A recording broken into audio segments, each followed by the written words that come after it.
Everyone, કેમ છો બધા? મજામાં? કાજલ કિચનમાં તમારું સ્વાગત છે. આજે આપણે એકદમ સોફ્ટ અને મોઢામાં મૂકતા જ ઓગળી જાય એવી ગોળ પાપડી બનાવશું. આ એકદમ ટ્રેડિશનલ રેસીપી છે અને બાળકોને તો બહુ જ ભાવે છે અને આ હેલ્ધી પણ છે. તો ચાલો આપણે જોઈએ ગોળ પાપડીની રેસીપી. હલો, તો આપણી ગોળ પાપડી બનાવવા માટેની સામગ્રી રેડી છે. મેં અહીંયા 1 વાટકી જેટલી ઘી લીધું છે, 1 વાટકી જેટલો ગોળ લીધો છે, 2 ચમચી જેટલો ગુંદ લીધો છે, 1 ચમચી જેટલો સૂંઠનો પાવડર લીધો છે અને ગાર્નિશિંગ માટે બદામની કતરણ લીધી છે. અને જે વાટકીના માપથી મેં ગોળ લીધો છે ને એ જ 2 વાટકી મેં ઘઉંનો કરકરો જાડો લોટ લીધો છે. તો ચાલો આપણે બનાવીએ ગોળ પાપડી. ગોળ પાપડી બનાવવા માટે આપણે એક જાડા બોટમવાળી કઢાઈ લેશું. તેમાં ઘી છે એને પહેલાં ગરમ કરી લેશું. થોડું ઘી મેં રાખ્યું છે, પછી આપણે એડ કરશું. ઘી થોડુંક ગરમ થઈ જાય એટલે આ જે જાડો લોટ છે આપણે એમાં શેકી લેશું.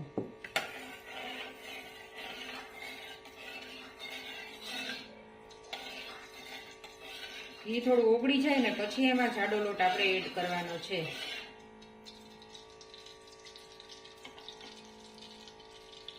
તો જુઓ, ઘી હવે ઉફાળું ગરમ થઈ ગયું છે. હવે આપણે લોટ એમાં એડ કરી દઈશું.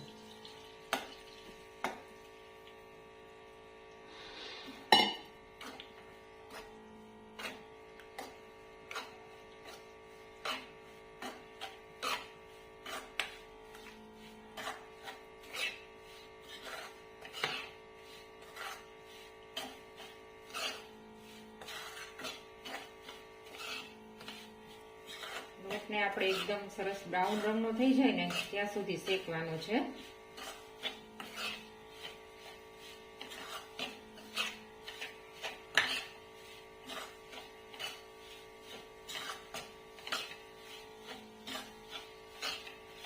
અત્યારે તમને એમ થાય કે આ ઘી બધું આમાં ઓગળી ગયું છે, પણ ધીમે ધીમે ઘી છૂટું પડશે, પછી ઘી દેખાશે.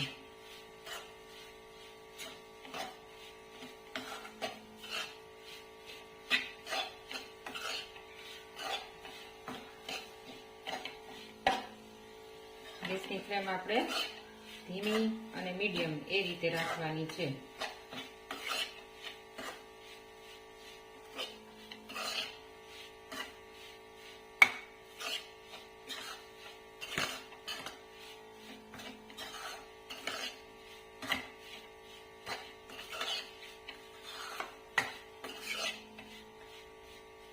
થોડું આ ઘી છે એ હું એડ કરી દઉં છું. આપણને એવું લાગે કે ઘી ઓછું થાય છે તો પછી થોડું નાખવાનું.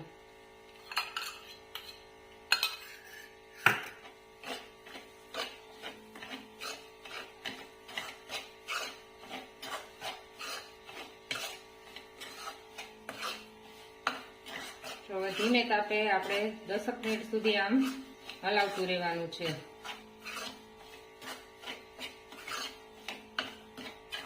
જેમ આપણે લોટ શેકશું ને, સરસ શેકાશે ને લોટ, એમ આપણી ગોળ પાપડી એકદમ સરસ થશે.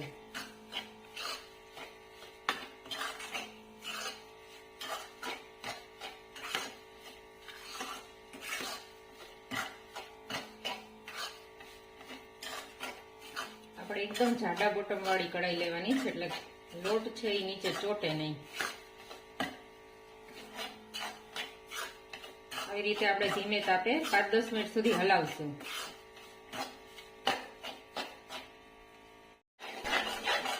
જુઓ, ઘી થોડું થોડું છૂટું પડવાની શરૂઆત થઈ ગઈ છે.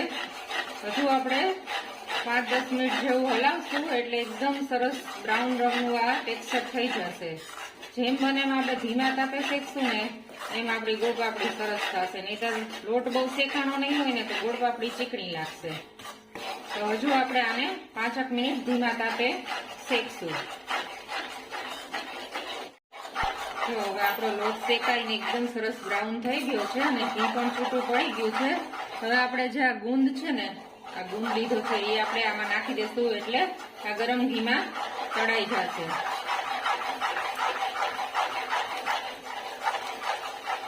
આ ગુંદ બધો સરસ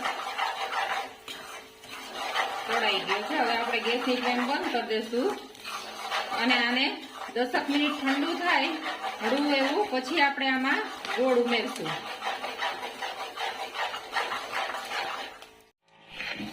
મિશ્રણને આપણે ગેસ ઉપરથી નીચે ઉતારીને પણ થોડુંક ચલાવશું અને 10-15 મિનિટ ઠંડુ થવા દઈશું. પછી આપણે એમાં ગોળ એડ કરશું. જો આપણે ગરમ ગરમમાં ગોળ એડ કરી દઈશું ને તો ગોળનો પાયો આવી જશે અને આપણી ગોળ પાપડી છે ને એકદમ કડક થઈ જશે. ચાલો હવે આને આપણે થોડી વાર ઠંડુ થવા દઈએ. ત્યાં સુધીમાં આપણે જે થાળીમાં ગોળ પાપડી પાથરવાની છે એમાં ગ્રીસ કરી લઈએ.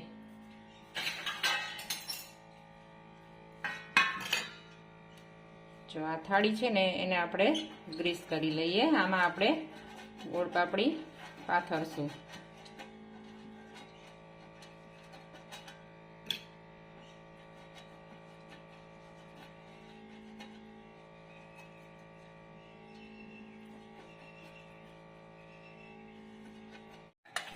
જો હવે આપણું મિશ્રણ છે ને આ એકદમ સરસ આમ હળવું એવું ઠંડુ થઈ ગયું છે. બહુ પણ ઠંડુ નથી કરવાનું, નહીતર કાચા ગોળની સ્મેલ આવશે. હવે આપણે આ ગોળ છે ને એ ધીમે ધીમે આપણે એડ કરી દઈશું.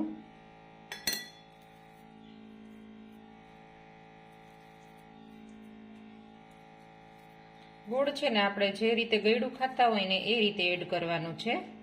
કોઈ થોડું ઓછું ગળ્યું ખાતા હોય તો થોડોક આપણે ગોળ આ વાટકીમાંથી રાખી દેવાનો.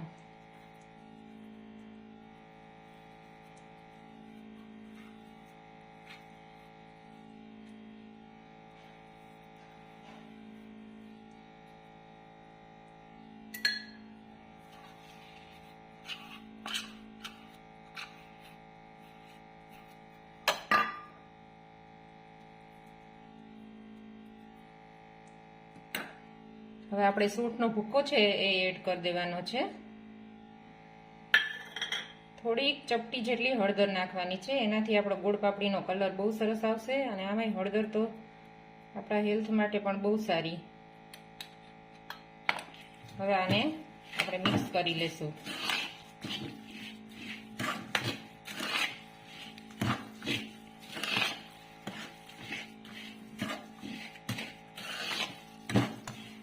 સારી રીતે આપણે ગોળના ગાંઠા ન રહે એ રીતે આપણે સરસ મિક્સ કરી લેવાનું છે. એકદમ આમ ઘૂંટી લેવાનું છે.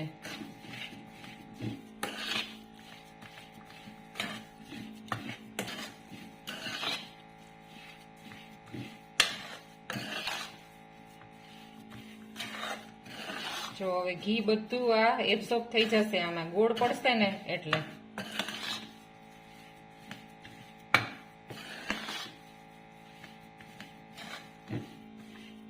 અત્યારે આ શિયાળાની શરૂઆત થઈ ગઈ છે તો આ ગોળ પાપડી તો હેલ્થ માટે બહુ જ સારી છે અને નાના બાળકો ખાય તો બહુ જ સારું,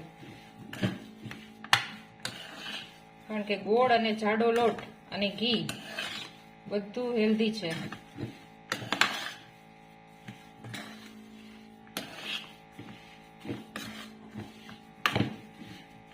જો હવે ગોળ એકદમ સરસ મિક્સ થઈ ગયો છે. હવે આપણે જે થાળીમાં આપણે ઢાળવાની છે આ ગોળ પાપડી એમાં આપણે આને ટ્રાન્સફર કરી લેશું.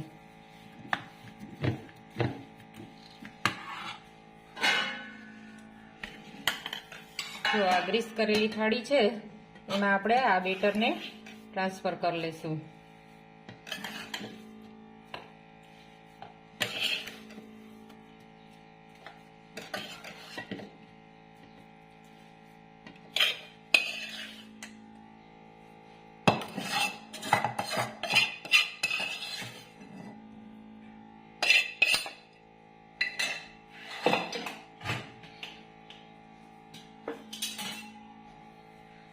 હવે આ તવીથાથી આપણે ઇવનલી સ્પ્રેડ કરી દેશું બધી બાજુ.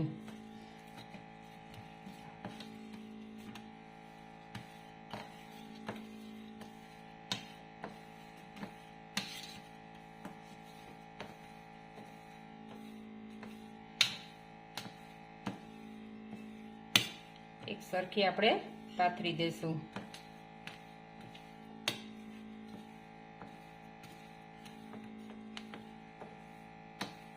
એકદમ સરસ સુગંધ આવે છે ગોળ પાપડીની.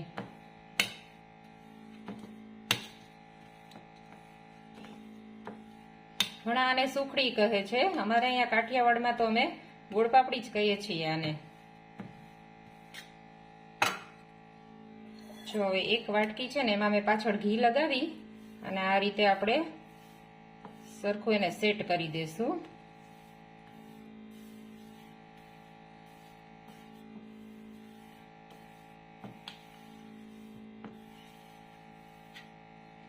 હવે આ બદામની કતરણ છે એ આપણે સરખી રીતે સ્પ્રિંકલ કરી દેશું ગાર્નિશિંગ માટે. આ ઓપ્શનલ છે, જો તમને ન ફાવતું હોય કે ન ભાવતું હોય તો તમે સ્કીપ કરી શકો છો. આનાથી આપણે સજાવી દેશું ગોળપાપડીને.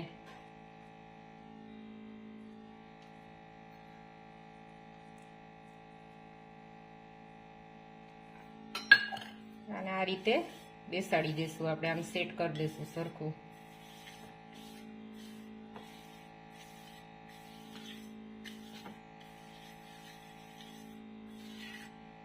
તો જો આપણી ગોળપાપડી એકદમ સરસ તૈયાર થઈ ગઈ છે. હવે થોડું 10-15 મિનિટ સુધી આને ઠંડુ થવા દેશું, પછી આપણે કાપા પાડી લેશું.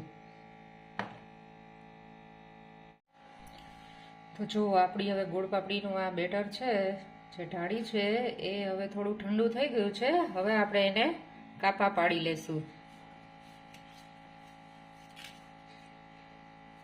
આ ગોળપાપડી છે ને, આની રેસીપી છે એકદમ જૂની ટ્રેડિશનલ રેસીપી છે.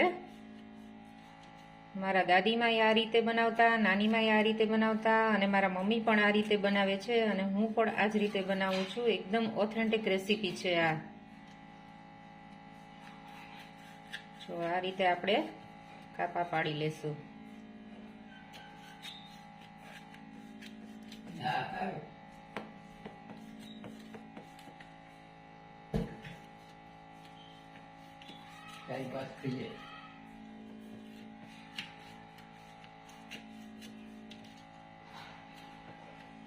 આપણે આ રીતે કાપા પાડી અને 5-10 મિનિટ સુધી હજુ રહેવા દેશું. પછી જ આપણે આ પીસને ડબ્બામાં ભરશું, કારણ કે હજુ આનું ટેક્સચર છે ને થોડું નબળું હોય છે, થોડું હજી ટેક્સચર ઢીલું હોય છે, એટલે આ થોડું તૂટી જાય. એટલે આપણે હજી 5-10 મિનિટ રહેવા દેશું અને પછી આપણે આ પીસને ડબ્બામાં ભરશું.